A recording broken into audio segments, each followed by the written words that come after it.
What's up, y'all? This is Dangerousness on TV, and this the rise and fall of SlimeGoon. SlimeGoon is a rapper. He from the DMV. He from Uptown. He from Washington, D.C. to be exact. He from Uptown. He had a buzz. Like, he caught a run that nobody caught. Like, even I was on top of that run. Like, I'm in a trap, Lord, and it's vacant. Nigga, I'ma take it. How with that Drake, niggas that seeds and Drake blowing to pieces.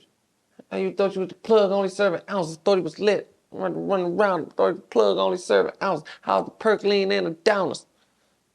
It's like, bruh, it was just one summer he had it lit. So this guy, he come out, he talking all this straight drop music. This young guy, he going up. He doing his thing, but he ain't had no super duper big run though, y'all. I met Slime, Lil Bro, my guy, a friend named Lil Bro. Lil Bro hit me to SlimeGoon, and we was listening to Slime all summer in a spot. Just he was motivating the run. We was going on the run. At least we was trying to go on the run. We was trying to be hood niggas, and we was going on the SlimeGoon motivation. So Slime had turned up. He ended up dropping a song, 100,000 views. Ended up dropping another song, 100,000 views. He get 100,000 views. So as he blowing up like the typical rapper and everything that goes on in DMV, like every other rapper, boom, SlimeGoon get locked up.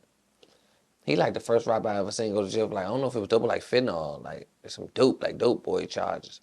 But all his videos, he used to have a pile of hundreds. He was a little boy, like at that time. To me, I'm 30 years old, yeah, I'm old. He had a pile of hundreds in his videos. He had the flies on and his neighborhood behind him, and the streets was talking for him. Like, he got a good name in the streets though, y'all. Be some of these rappers just be like rappers. Like, man, you ain't nothing but a rapper. Slime got a good name behind him though, y'all. So he ended up going to jail, catching his time. I be seeing him, he's still connected to the streets though. Like, he's still in tune with his Instagrams. Y'all can maybe I can figure out how to pull it. That's what I'm saying, bro. I thought they was gonna peep that, bro. Like, they don't want to peep, bro. Come on, bro. Y'all gotta be on point, bro. Huh? I ain't with the Ballhead lovers, man. I can't go Ballhead, bro. I can't. I was thinking about it, bro. I might think about it this summer. We might do Ballheads this summer.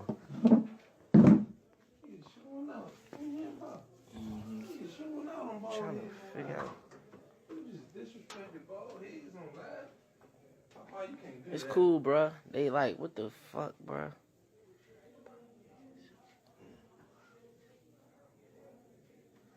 What the this be bro?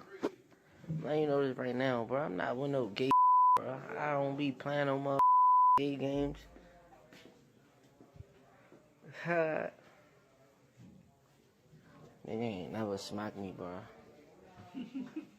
Nigga tell me I'm go ball so I can smack your mother head. Nigga just told me that. Go ball. Go, cause I said I might go ball this summer, but. I'm about to say, who's smack the ball here is the kid. Bro, stop asking. What the Don't ask me what the date say, bro. Y'all should have seen it, bro. I miss you too, ma. Miss you too. You know I miss you. He probably thought that when he did, I know he thought that shit was extra funny. Bro, you keep talking about drop a song, bro. I'm not no rapper, bro. You know what I'm saying? They talking about Ballhead. Ballhead.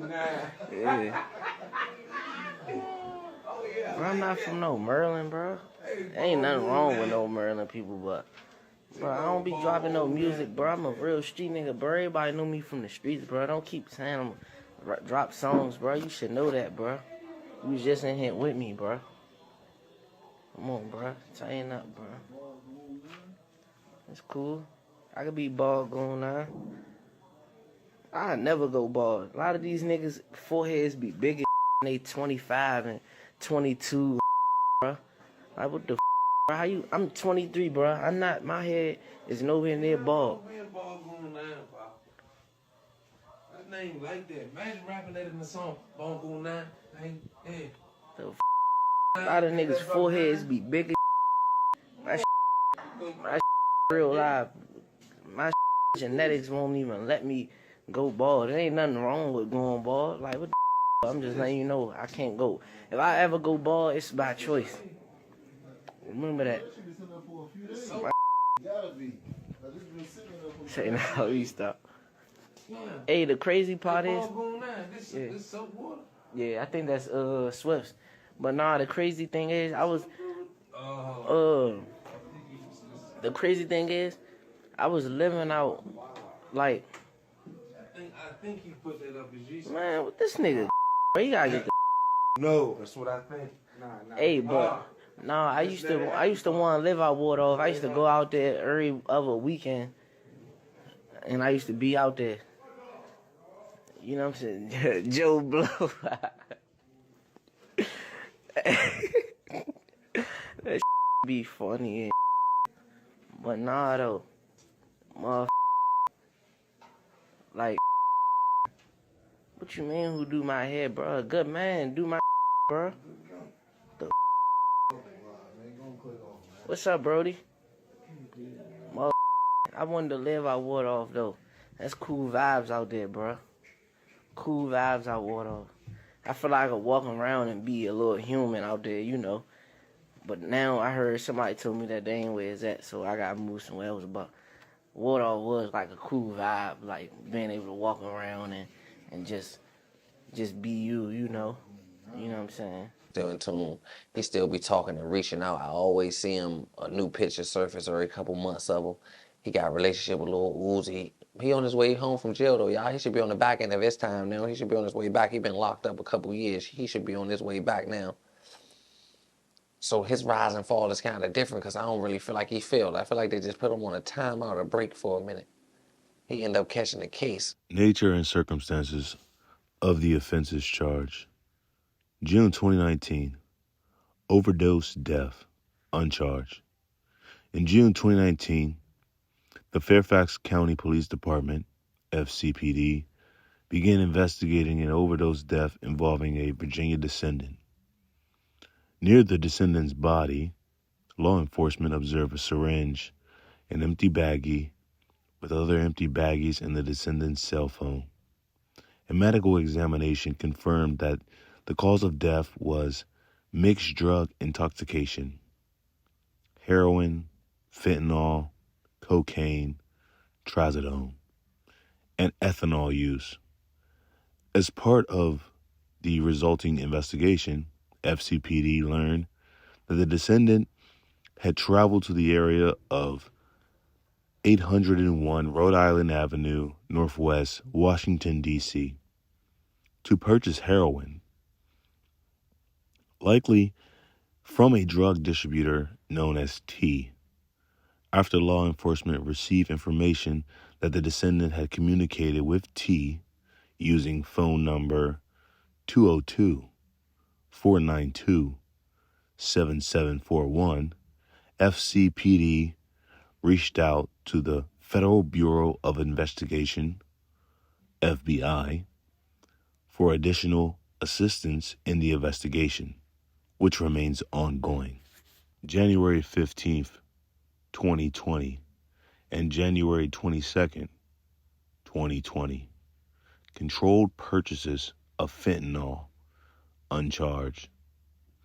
In January 2020, the Metropolitan Police Department began investigating suspected fentanyl distributor operating in the area of 8th and Rhode Island Avenue in Northwest Washington, D.C. On or about January 15th, 2020, an MPD undercover officer, UC, contacted the suspected fentanyl distributor, known to the UC by the street name of Slime, and later identified as the defendant, Marshall, at phone number 202-492-7741 to arrange for the purchase of fentanyl. The UC, undercover, was advised by defendant Marshall to contact him when the undercover arrived in the area of 8th and Rhode Island Avenue, Northwest, Washington, D.C., which the undercover did. The undercover was then met by the defendant Marshall, who advised the undercover to get into the vehicle, which was driven by another individual. After the undercover and Defendant Marshall got into the vehicle, the undercover provided Defendant Marshall with $100 in MPD pre-recorded funds in exchange for a white powdery substance that field tested positive for the presence of fentanyl. Subsequent testing done by the Department of Forensic Sciences Forensic Chemistry Unit confirmed the presence of fentanyl in the substance. On or about January 22nd, 2020, the undercover, accompanied by a second undercover officer, went into the area of the 1700 block of 7th Street Northwest to again purchase fentanyl from Defendant Marshall, who had advised the undercover to contact him when the undercover arrived in the area. After the undercover contacted Defendant Marshall met the undercovers and got into their vehicle, where he provided the undercovers with approximately 1.6 grams of white powdery substance in exchange for $100 of MPD pre-recorded funds. The white powdery substance field tested positive for the presence of fentanyl. During this controlled purchase, the undercover also inquired about the purchase of a firearm, specifically a Glock handgun. Defendant Marshall indicated that he had one that one day, but had to let it go, and further advised the undercover that he would let the undercover know if he came across one. January 28th, 2020, controlled purchase of fentanyl charged. On or about January 28th, 2020, the UCs, or undercovers, again went to the area of 1700 7th Street, Northwest, Washington, D.C., to purchase fentanyl from Defendant Marshall.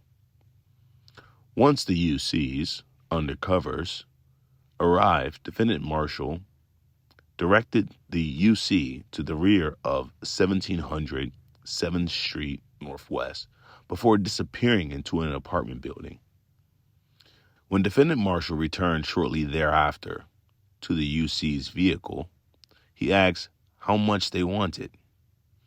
One of the UCs indicated that they wanted 10, and Defendant Marshall reached into his crotch area and pulled out a large plastic bag containing a white powdery substance. As Defendant Marshall pulled out a scale and began weighing the substance, the UCs inquired about a firearm. Defendant Marshall pulled a Glock handgun with an extended magazine out of his waistband and began telling the UCs about prices and where he gets his firearm from. After Defendant Marshall realized he did not have enough of the product, he told the UCs he would go up to his apartment and make more.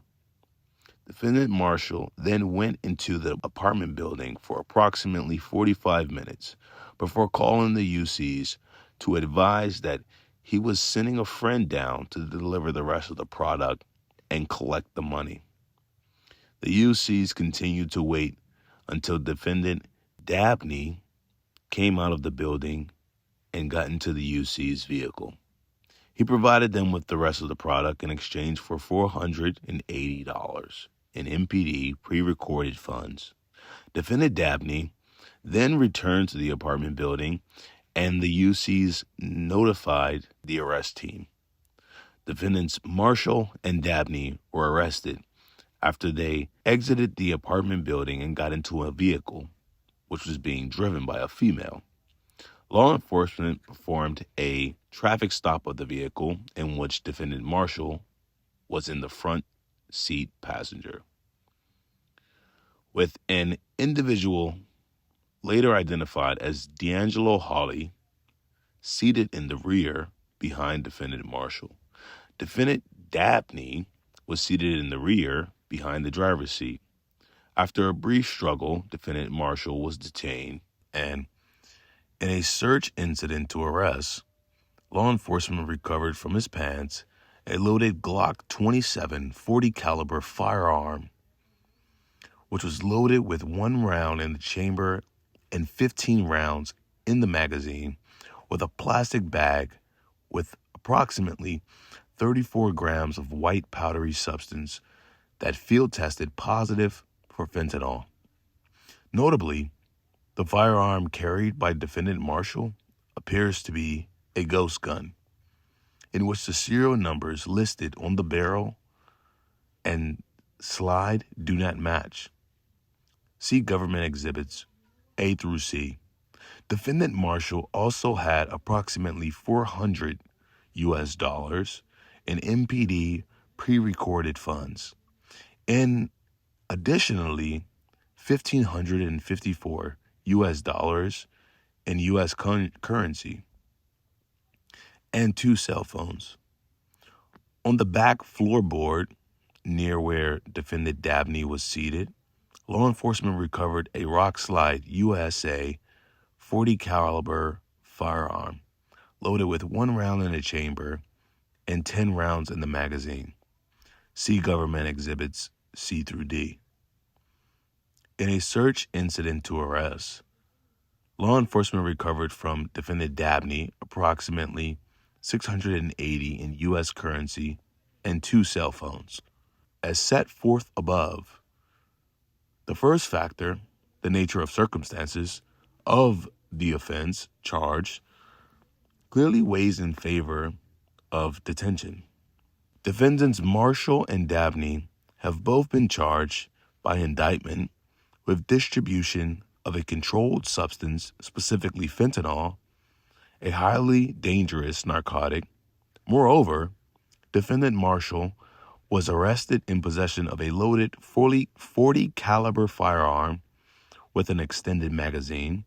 Should also be noted that yet another firearm, also a 40 caliber handgun loaded with a round in the chamber, was at defendant Dabney's feet when he was arrested. The nature and circumstances of these offenses therefore weighs heavily in favor of detention. Weight of the evidence against the defendant. The second factor to be considered, the weight of the evidence, also clearly weighs in favor of detention. The evidence against both defendants is quite strong, given that both engaged directly in the sale of fentanyl to an undercover officer. Significantly, this transaction was recorded by law enforcement. Moreover, defendant Marshall was found in actual possession of the firearm, as well as a significant amount of additional fentanyl and MPD pre-recorded funds. Additionally, the recovery of the firearm was captured on body-worn camera footage. Defendant's history and characteristics.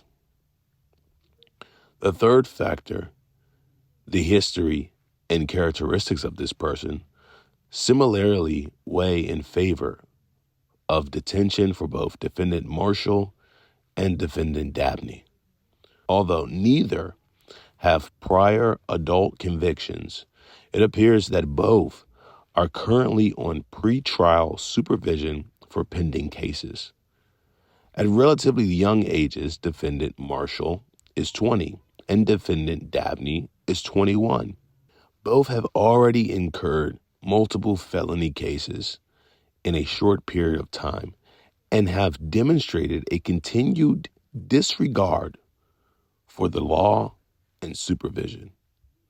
Specifically, defendant Marshall is on pretrial release in Superior Court Case number 2019 CF2 011165, in which he is charged with the possession with intent to distribute a controlled substance, fentanyl, and possession of a controlled substance, Oxycontin, misdemeanor.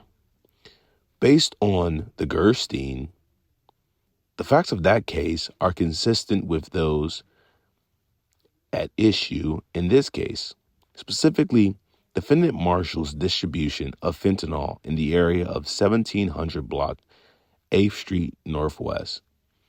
See Government Exhibit B. As noted in the pretrial service report, his compliance has been abominable since he was placed on supervision in August 2019. The defendant has tested positive for cocaine and opiates, failed to report as required, and failed to verify his address. Moreover, in addition to the lack of compliance, Defendant Marshall has now incurred his second felony arrest in a very short period of time. Similarly, Defendant Dabney's history and characteristics are very concerning. He is currently on pretrial release in a firearms case, Superior Court Case Number 2019 CF2 12921, where he is charged with carrying a pistol without a license, possession of a large capacity ammunition feeding device, and relating charges. See Government Exhibit F. Although the pretrial services report notes that he has been reporting as required for supervision, it is particularly troubling only a few months after his arrest for a firearms offense, and while pending trial in that matter, the defendant was engaging in the sale of fentanyl. Moreover, although he is not presently charged with any firearms offenses in this case, it is also concerning that a loaded firearm was found at his feet at the time of the arrest. The government further directs the court's attention to additional information contained on page 4 of the defendant's pretrial services agency report. In a rap video posted on YouTube by SlimeGoon9, a rap name known by law enforcement to be associated with Defendant Marshall, both defendants can be seen brandishing multiple firearms as demonstrated in the below screenshots.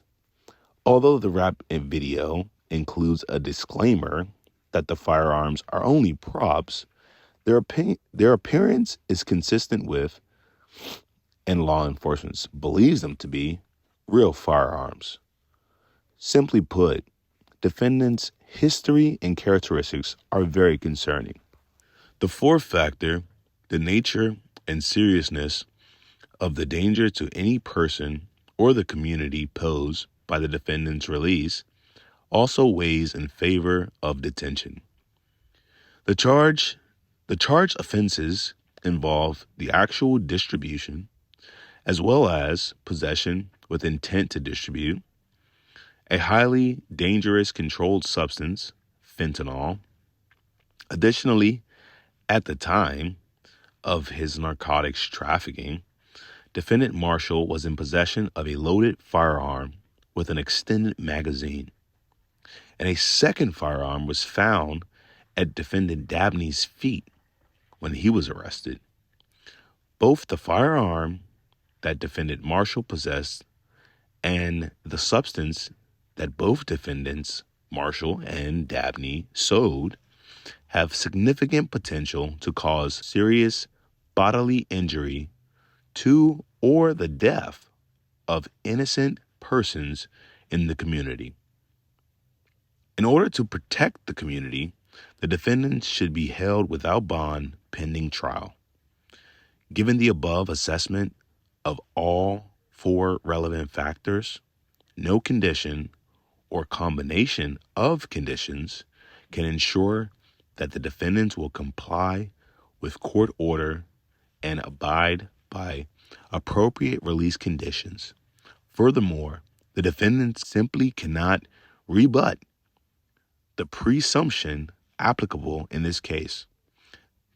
Both of the defendants have incurred new charges while under supervision for pending cases involving serious charges, all in a relatively short period of time.